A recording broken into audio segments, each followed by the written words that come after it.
ओम नमो ओंकारेश्वर देवताय नमः. ओम नमः शिवाय. ओम नमः शिवाय.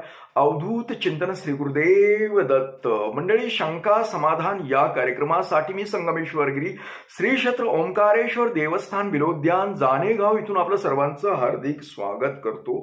मंडळी, आज जो प्रश्न घेतला आहे की खूप वेळा काय होतं, कुणाची पत्नी कमी वयामध्ये वारते आणि त्यानंतर ती व्यक्ती दुसरं लग्न करते.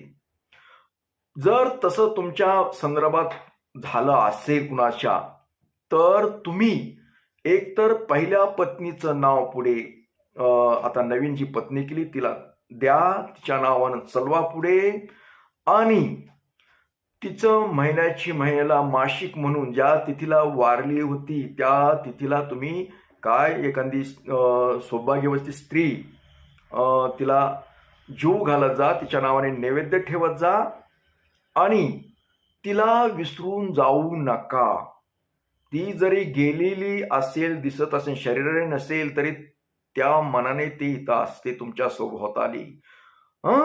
तर तिला विसरू नका. जर तुमचं जीवन सुखी आणि समाधानी करायचं असेल तर, नसेल करायचं तर मग तिचा आत्मा हा तुम्हाला 100% त्रास देतो. त्यासाठी त्या पत्नीला, गेलेल्या पत्नीला अजिबात विसरायचं नाही, एवढं सांगून ठेवतो तुम्हाला, कारण तुमच्या हितासाठी मी बोलतोय. बऱ्याच जणांना असे प्रॉब्लेम येतात, पहिली पत्नी वारल्यानंतर दुसरी करतात आणि त्या मागचीला विसरतात बरेच जे लोक. तर तिला विसरता कामा नये, कारण तो एक विधी झालेला असतो. त्या विधीमुळे तिचा जो आत्मा तुमच्याशी जोडल्या गेलेला असतो आणि तो आत्मा तुम्हाला भविष्यात त्रास देऊ शकतो. तुमच्या पुढच्या पिढीला तुमचे मुलं वगैरे झाले तर त्या मुलांना सुद्धा घातक ठरू शकतो, तिचा दोष लागू शकतो. यासाठी मी ही काळजी घेण्याची सांगतोय तुम्हाला, कारण या पितृ पंधरवड्यामध्ये तिचं काहीतरी तुम्ही करा. एखाद्या सुवासिनीला जीव घाला, तिच्या नावाने तिला नैवेद्य ठेवा, म्हणजे तुम्हाला सुख समाधान हे लाभेल नक्कीच.